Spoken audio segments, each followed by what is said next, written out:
ರಾಯಚೂರಿನಲ್ಲಿ ದಲಿತ ಹೋರಾಟಗಾರ ರಾಜು ಬೊಮ್ಮನಾಳ ಅವರ ಮೇಲೆ ನಡೆದಿರುವ ಮಾರಣಾಂತಿಕ ಹಲ್ಲೆಯನ್ನು ಖಂಡಿಸಿ ಮಾನ್ವಿಯಲ್ಲಿ ದಲಿತ ಸಂಘರ್ಷ ಸಮಿತಿ ಎನ್ ಮೂರ್ತಿ ಬಣ ಮತ್ತು ಮುಖಂಡರು ತಹಸೀಲ್ದಾರ್ ಮೂಲಕ ಸರ್ಕಾರಕ್ಕೆ ಮನವಿ ಸಲ್ಲಿಸಿದ್ದಾರೆ. ಇತ್ತೀಚಿನ ದಿನಗಳಲ್ಲಿ ದಲಿತರ ಮೇಲೆ ದೌರ್ಜನ್ಯಗಳು ಹೆಚ್ಚಾಗುತ್ತಿರುವುದು ನಿಜಕ್ಕೂ ಆತಂಕಕಾರಿಯ ವಿಷಯವಾಗಿದ್ದು ಸರ್ಕಾರ ಇದಕ್ಕೆ ತಕ್ಷಣ ಬ್ರೇಕ್ ಹಾಕಬೇಕಿದೆ. ಈ ದಾಳಿಯ ಹಿಂದೆ ಯಾರಿದ್ದಾರೆ, ಯಾರೋ ಸುಪಾರಿ ಕೊಟ್ಟು ಈ ಕೆಲಸ ಮಾಡಿಸಿದ್ದಾರೆ ಅನ್ನೋದನ್ನ ಪತ್ತೆ ಹಚ್ಚಿ ತಪ್ಪಿತಸ್ಥರ ವಿರುದ್ಧ ಕಠಿಣ ಕಾನೂನು ಕ್ರಮ ತಗೋಬೇಕು ಅಂತ ಮುಖಂಡರು ಆಗ್ರಹಿಸಿದ್ದಾರೆ.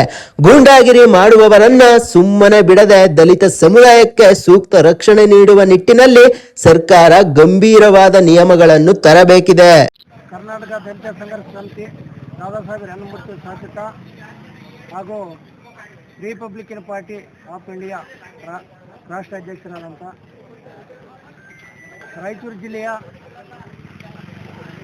ರಾಯಚೂರಲ್ಲಿ ನಡೆದಂಥ ಬಸ್ ಸ್ಟ್ಯಾಂಡ್ ಹತ್ರ ರಾಜು ಬೊಮ್ಮನಾಳಿಗೆ ಕಾರ್ಪುಡೆ ನೇಸೋದು, ಕಟ್ಟಿಗೆಯಿಂದ ಅಲಿಯ ಮಾಡಿ ಹಿಂದೆ ಬಂದು ಒದ್ದು ಸುತ್ತ ಅವ್ರನ್ನು ಕಾನೂನಿನ ಪ್ರಕಾರ ಅವ್ರನ್ನು ಬಂಧಿಸಿ ಅವರಿಗಾಗಿರುವಂಥ ಅನ್ಯಾಯವನ್ನು ಎಲ್ಲ ಸಂಬಂಧಪಟ್ಟ ಅಧಿಕಾರಿಗಳನ್ನು ಅದನ್ನು ಸೂಕ್ತ ಕಾನೂನನ್ನು ತೆಗೆದುಕೊಂಡು ಕರ್ನಾಟಕ ದಲಿತ ಸಂಘರ್ಷ ಸಮಿತಿ ನಮ್ಮ ವತಿಯಿಂದ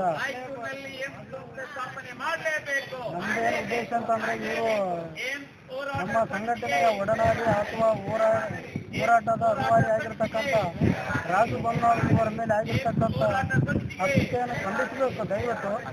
ಯಾಕಂತಂದರೆ ಅವರು ಅಂಥ ವ್ಯಕ್ತಿನೇ ಅಲ್ಲ.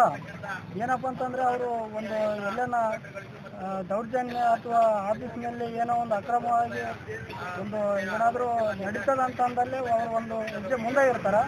ಅಂಥವ್ರ ಮೇಲೆ ಇವತ್ತು ಉದ್ದೇಶಪೂರ್ವಕವಾಗಿ ಗುರಿಯನ್ನು ಇಟ್ಟುಕೊಂಡು ಮತ್ತು ಅವರನ್ನು ಏಕಾಏಕಿಯಾಗಿ ಹೋಟೆಲ್ನಲ್ಲಿ ಚಹಾ ಕುಡಿಲಿ